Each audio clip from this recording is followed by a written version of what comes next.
안녕하십니까? 오늘은 발목인데요. 발목 충돌 증후군이에요. 충돌이 일어날 때는 뼈끼리 많이 충돌이 일어나겠죠. 그것을 우리가 골성이라고 골성.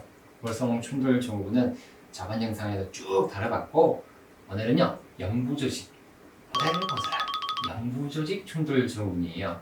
그래서 영부조직이 부딪히는데 어디를 부딪힐까요? 전매측, 발목의 바깥쪽이에요.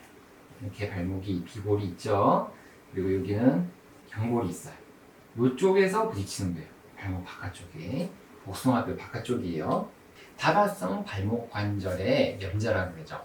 발목을 삐었는데 그냥 인대만 한 개만 살짝 늘어나는 것이 아니라 여러 가지가 다 손상을 받은 다발성 염자 후 발생하는 지속적이고 만성적인 통증을 우리가 이런 전매측 충돌 증후군이 나타난다, 증상이다라고 이야기를 해요. 환자가 왔을 때 뭔가 이야기를 합니다. 옛날에 발목 삐고요, 계속 불안해요 라고 이야기를 하는 거죠.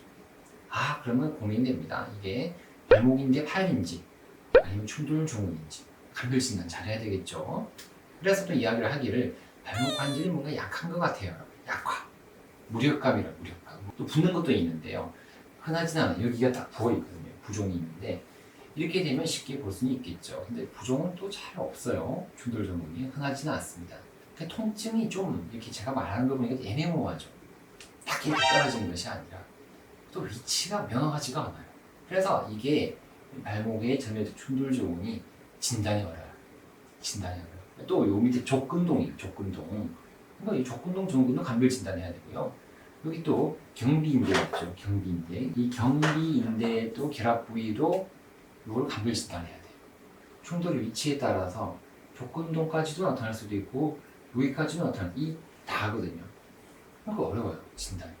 이학적 검사가 중요한 거죠. 이학적 검사. 그래서 환자가 진료실로 들어옵니다. 진찰실로 떠벅떠벅. 근데 약간 아프니까 이렇게 들어오겠죠. 이런 보행을 우리가 통증 보행이라고 해요. 통증 보행. 요 안탈지 게이트. 절뚝절뚝 걷는 젤름바이 보행이라고 그러죠. 그래서 아픈 쪽에 체중이 실리지 않도록 걷게 됩니다. 당연한 거죠. 그래서 보통 이런 게 습관인데요. 이게 통증이 없어졌는데도 불구하고 나도 모르게 이렇게 습관처럼 이렇게 걸어요. 좋아지고 난 다음에 제어를 하셔야 돼요. 거울을 보고 내가 이렇게 걷게 되면은 똑바로 걸어보려고 어색하지만 이게 좀 연습을 하다 보면은 이렇게 똑바로 걸을 수가 있어요. 그래서 잘 봅니다. 매일 눈으로 싹 이렇게 봐가지고 부종이 있는지 관찰해야 됩니다. 전외측 부위에 부종이 흔하지 않지만 이렇게 부을 수가 있어요. 부을 수가 있어요. 그래서 만져봅니다. 촉진이 중요하거든요. 그래서 정거비인대. 정거비인대를 만져보고, 그 다음에 또 외측에는 직구, 여기를 퍽퍽퍽 만져보고, 종비인대. 뒤에는 종비인대가 있죠. 또 경비인대, 경비인대. 경비하시기가 좋아하는 경비인대를 만져보고. 그래서 발목을 여기 이학적 검사에서 중요한 게 족배 굴곡 시 통증이 증가한다. 이것이 중요한 포인트예요. 이렇게 되면서 정거비인대랑 경비인대 결합 부위가 통증이 나타나거든요. 그래서 때 앞통의 위치를 잘 찾아야 됩니다. 충돌 부위에 따라 달라요. 자, 그래서 이렇게 하면 별로 안 아파요. 족저 굴곡이라 족저. 족배 굴곡 방향으로는 충돌이 발생합니다. 회는 이렇게 발목을 삐는 거예요. 그냥 보통 발목 삐듯이 이렇게 삐는 거예요. 근데 이 회는요, 이렇게 발목을 바깥쪽으로 이렇게 삐는 거예요. 이렇게. 쉽지가 않죠. 전방전이 검사, 발목을 당겨봐요. 또 내반 부하 검사, 내반을 이렇게 해보죠. 내반 검사. 증가는 이하 상태에 보이지가 않습니다. 이렇게 해보면 이학적 검사는 별로 도움이 안 된다는 거죠. 감별 진단을 잘해야 된다. 영상 준비했거든요. 영상 조금 더 보실게요. 전매측 충돌 증후군 사진을 볼까요? 여기를 만져봅니다. 여기는 ATFL 장거비인데, 그리고 여기는 측구라 그래요. 측구. 라테럴 숄더가 어깨인데요. 그냥 그만큼 바깥쪽이라는 뜻이죠. 자, 여기 볼까요? 여기가 정거비인대가 파열되면서 여기가 또 충돌 증후군이 일어나는데요. 이것도 AITFL 경비인대가 여기가 또 두꺼워지면서 뭔가 생겨요. 바셋인대라고 그랬죠. 바셋.